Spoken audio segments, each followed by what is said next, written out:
Just a day after the tragedy in Colorado, gun control was once again being debated on Capitol Hill. Yesterday, lawmakers questioned advocates, doctors, experts, and law enforcement about the deadly violence surging in the U.S., including a Connecticut police chief. Fernando Spagnolo detailed the state's strict gun laws adopted in the wake of the 2012 Sandy Hook elementary school shooting that left 20 small children and 6 adults dead.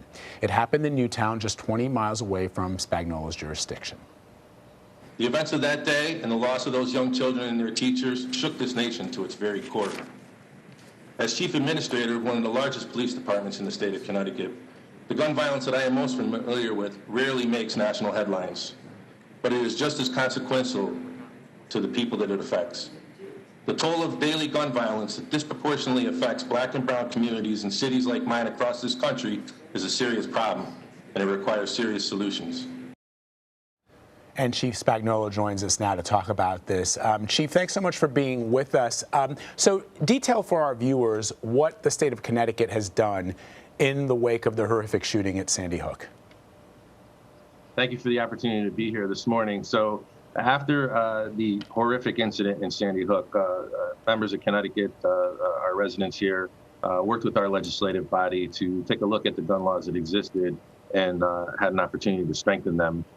We instituted background checks at that point. So any person over the age of 21 that wanted to buy a pistol here in the state of Connecticut was required to apply for a concealed weapons permit that went through an extensive background check that included national databases as well as fingerprints sent to the FBI to make sure that this person who was applying for this application to purchase a handgun had no disqualifiers. So that's worked quite well. So we know that when someone's going to a store with a concealed weapons permit here in Connecticut to purchase a handgun, the store owner has an actual permit number. They can check that with the Connecticut State of Connecticut Firearms Bureau to make sure that there's been no changes and that permit is still valid. And then the gun becomes registered to that person. So in law enforcement, we know who that gun belongs to, and if there's an issue or an incident, we know who to speak to. Often you hear the phrase sweeping gun reform, but that's really what happened in Connecticut. You highlighted some of the measures, but there was also, a focus on mental health intervention. It was really quite balanced. And I think what's incredibly sort of remarkable about it that you don't see anymore is it passed with bipartisan support. There was some bipartisan criticism, but it passed with both Republicans and Democrats supporting it. Often you will hear critics of this sort of legislation say, it wouldn't make a difference. It wouldn't have stopped this mass shooting or that assault or whatever. I want to ask you, how has the community benefited from these stricter gun laws? So I think that Connecticut is a model for the nation to look at. We not only put a permit and a background check process in place to purchase guns, but we added the ability for law enforcement officers to apply for risk warrants. These would be for folks that, are showing signs of imminent harm to themselves or others. We have a domestic violence gun surrender policy where if you're the subject of a protective order because of domestic violence, your guns need to be surrendered to local authorities or state authorities within 24 hours of the issue of that order. And we've seen a reduction in gun violence here in our state. 2019 were some of the lowest numbers of gun violence here in Waterbury and throughout the state of Connecticut that we've seen in over a decade. Now, 2020 was a little bit of a different story with COVID-19 crisis hitting and some other factors. But, we're working once again to reduce gun violence here in our community. And a lot of that has to do with community-based solutions and partners within our community, working with local leaders, working with faith-based leaders, and working with our state and federal partners to provide services, not only from law enforcement, but from other agencies and other forms of government into our communities to make sure we try to break the cycle of violence. Chief, you often hear, as we heard yesterday on Capitol Hill, people saying the reason why we should not implement some of the measures that have been implemented in Connecticut is because you would reduce the rights of Americans to protect themselves, the one good guy theory. But when you heard the news that one of the persons killed in Boulder, Colorado, was a police officer responding to the scene without any backup, just himself and the sidearm, who was facing a threat, someone armed with a rifle that can do a lot of damage in a short period of time. I wonder what your thoughts were about that, and what has changed for police officers in your jurisdiction and in your state now that you've got these tougher gun laws in place as far as the job itself? I mean, when you hear that Officer Talley wanted to transition to operating a drone because he was worried about how dangerous it was, you know, to be a patrolman, it just sort of hits you in the gut. Yeah, my heart goes out to the family and the co-workers of Officer Talley, a brave police officer that was trying to protect his community in Boulder, Colorado. And, you know, I'll give you for instance, here in Waterbury, just last night and each and every day, you know, we have patrol officers and specialized units that are out there working our streets. Just last night, we took another gun off the street from a prohibited person. The person was not even from our city, was from another urban area here in Connecticut. In our community, in an area that is known for violence, with a loaded handgun with one in the chamber when he was stopped by police. So, you know, it concerns me each and every day that the police officers under my command are out there dealing with a tremendous amount of guns in the hands of prohibited persons here in our state. And I know what we've done to try to curb that. And there's still a lot of guns out there. So I think there's more work that needs to be done. I think that, you know, looking at Connecticut, because we are not an island, and looking at some of the laws that we've enacted here, if some of the states throughout the nation would enact these same laws, it may stop the flow of guns into my community. And that would be so beneficial for law enforcement and for the safety of the people who live here. So, of course, as you know, though, there are very sort of loud and powerful pro-gun rights lobbyists and citizens groups. And in Connecticut, there's the Citizens Defense League.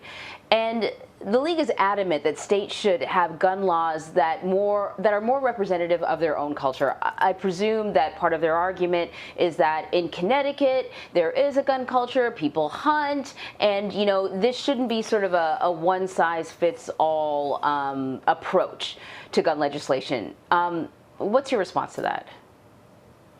I think that the laws that we have here in Connecticut really are common sense. Someone during, you know, the hearings yesterday said that, you know, common sense was like a tag phrase that was attached to make people believe in it and vote for it because it wasn't, you know, that offensive. But I truly believe that it's a common sense approach. You know, I don't know of any, you know, law-abiding citizen in the state of Connecticut that's been denied for a permit or has had an inability to purchase a weapon if they wanted to, whether it was for target shooting, for hunting, for sportsman purposes, or for their own defense if they felt it necessary.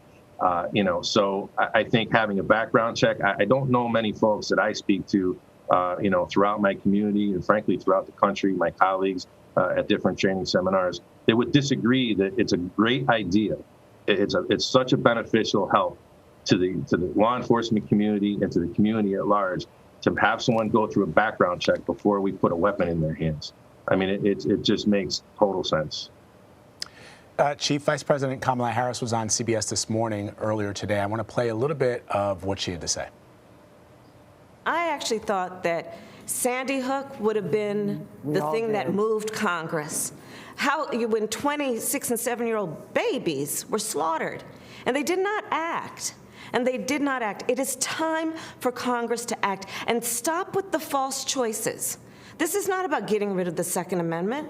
It's simply about saying we need reasonable gun safety laws. There is no reason why we have assault weapons on the streets of a civil society. They are weapons of war. They are designed to kill a lot of people quickly. Yeah, Let us all agree that we need background checks. But the point here is Congress needs to act. And on the House side, they did. There are two bills which the president is prepared to sign, and so we need the Senate to act. Chief, I know that you're not responsible for policy. You and your officers under your command are there to protect us. But let me just ask you, just as a citizen, you know, how you think that Republicans and Democrats can come together on this issue. I've heard this time and time again that after Sandy Hook, a lot of people believed that there would be some things that would change as far as our gun laws are concerned when little little babies, as the vice president says, were gunned down in their schools. Where typically, you know, for me, when I was in school, I always considered it sort of like a safe space. And I think sometimes people forget that when we talk about gun violence, the fact that there are so many guns in this country makes your job difficult, but it also means, as we've seen in other cities across the country, that police officers are on a hair trigger. In other words, they're always concerned that somebody has a weapon, which in turn leads them sometimes to draw their weapons, and sometimes that has devastating consequences when it turns out that the suspect does not have a weapon. So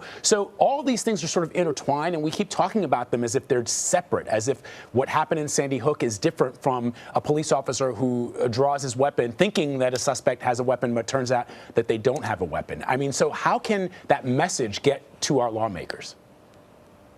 Right. So you're right. It is all interconnected, and it all surrounds around taking a look at the gun laws and, you know, taking common sense solutions to gun violence prevention.